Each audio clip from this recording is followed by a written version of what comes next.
Assalamualaikum warahmatullahi wabarakatuh. Innal hamdalillah nahmaduhu wa nasta'inu wa nastaghfiruh wa na'udzu billahi min syururi anfusina wa min sayyiati a'malina may yahdihillahu fala mudhillalah wa may yudlilhu fala hadiyalah.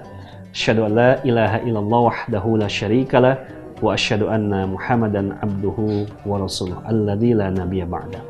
Pemirsa TV One yang dirahmati Allah Subhanahu wa taala, pada kesempatan sebelumnya telah disampaikan bahwasanya salah satu prinsip dalam bermuamalah adalah menghindari setiap jenis transaksi yang dilarang. Hal ini sebagaimana firman Allah Subhanahu wa taala dalam Al-Qur'an surah An-Nisa surah keempat ayat 29. Di sini Allah Subhanahu wa taala berfirman, A'udzubillahi minasyaitonir rajim. Ya ayyuhalladzina amanu la ta'kulu amwalakum bainakum bil batil illa an takuna tijaratan an taradi minkum wala taqtulu anfusakum. Al-ayah. Di sini Allah Subhanahu wa taala berfirman, wahai orang-orang yang beriman.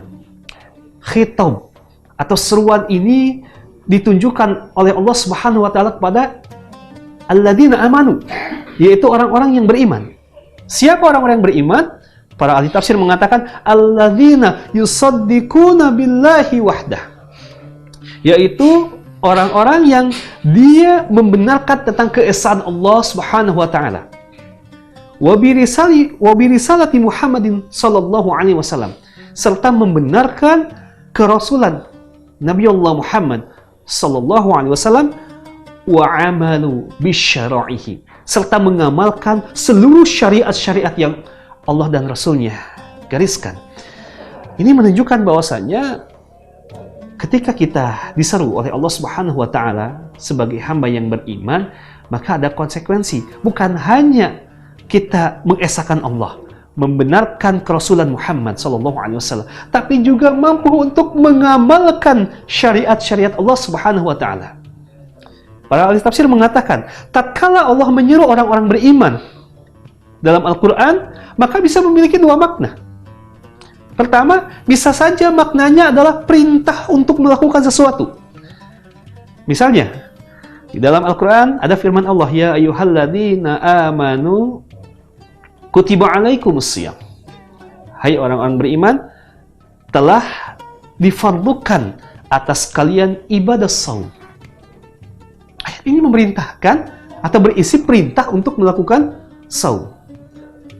Yang kedua, boleh jadi maknanya adalah larangan untuk melakukan sesuatu.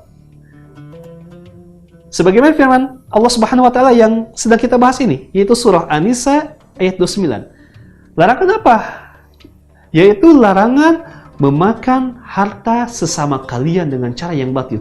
La ta'kulu amwalakum bainakum bil batil. Jangan kalian sekali-kali memakan harta orang lain dengan cara yang batil. Para ahli usul mengatakan bahwasanya terdapat sebuah kaidah yang mengatakan al-aslu fin nahyi lit tahrim. Pada prinsipnya setiap kata larangan, di sini Allah melarang, jangan kalian orang-orang beriman pada Allah dan Rasulnya apa? Memakan harta orang lain dengan cara yang batil. Al-aslu linahyi litahrim. Pada prinsipnya setiap kata larangan maknanya adalah haram. Ini menunjukkan bahwasanya memakan harta orang lain itu adalah perbuatan yang haram, yang dilarang oleh Allah Subhanahu wa taala. Illa an takuna tijaratan an taradi minkum, kata Allah, kecuali perniagaan yang dilakukan berdasarkan unsur saling ridho satu sama lain. Syekh Tantawi di dalam tafsirnya mengatakan bahwasanya makna kalimat al-batil. Di sini Allah katakan jangan kamu memakan harta sesama kalian dengan cara yang batil. Apa maksud kalimat batil?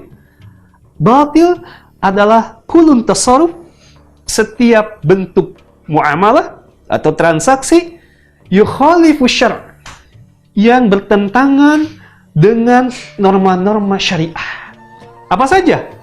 Sebagaimana episode sebelumnya, dikatakan terdapat 4 jenis transaksi yang dilarang, yaitu riba, yang kedua gharar, setiap bentuk perjanjian, perikatan yang mengandung unsur ketidakjelasan, baik dari segi harga atau jenis barangnya. Yang ketiga adalah maisir atau qimar, setiap transaksi yang mengandung unsur spekulasi, perjudian. Dan yang keempat adalah darar, setiap transaksi yang dapat mengakibatkan pihak lain terzolimi. Yang pertama, riba. Bahwasanya di dalam Al-Quran, surah Al-Baqarah ayat 275, Allah Subhanahu wa Ta'ala berfirman, wa ahallallahu al-bay' wa harrama riba. Allah menghalalkan jual beli dan mengharamkan riba. Kalimatnya jelas dalam ayat tersebut. Allah menghalalkan jual beli dan Allah mengharamkan riba.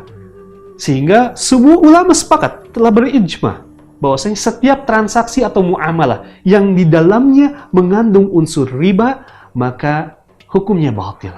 Tidak boleh seseorang dia melakukan transaksi yang mengandung unsur riba. Bahkan Al-Imam Az-Zahabi dalam kitabnya Al-Kabair, yaitu sebuah kitab yang menjelaskan jenis-jenis dosa-dosa besar, memasukkan riba masuk dalam urutan teratas, yaitu dosa yang teratas. Bahkan Nabi SAW mengatakan, ijtanibu sab'al mubiqatin ghafilat, kata Nabi, hendaklah kalian jauhi ya, dosa-dosa besar yang dapat mengakibatkan bahaya. Salah satunya adalah aklur riba, yaitu memakan transaksi riba. Bahkan dalam hadis Nabi mengatakan, la'ana Rasulullah sallallahu alaihi wasallam akila riba. Rasul melaknat orang yang dia memakan riba, yang menjadi perantara riba, saksi, juru tulis, dan semua yang terlibat dalam transaksi riba merupakan orang-orang yang dilaknat oleh Rasulullah SAW. Al-Imam Ghazali mengatakan kalimat laknat maksudnya apa? Ketika seseorang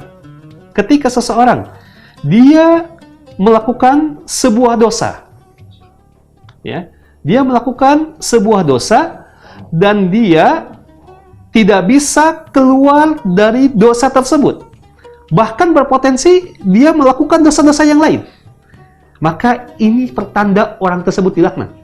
Sekali lagi, Imam Ghazali mengatakan orang yang dilaknat itu apa? Ketika dia masuk ke dalam sebuah dosa, ya, dan dia sulit untuk keluar dari dosa tersebut, bahkan berpotensi dia melakukan dosa-dosa yang lain, maka pertanda orang ini adalah orang yang sedang dilaknat oleh Allah dan Rasul-Nya.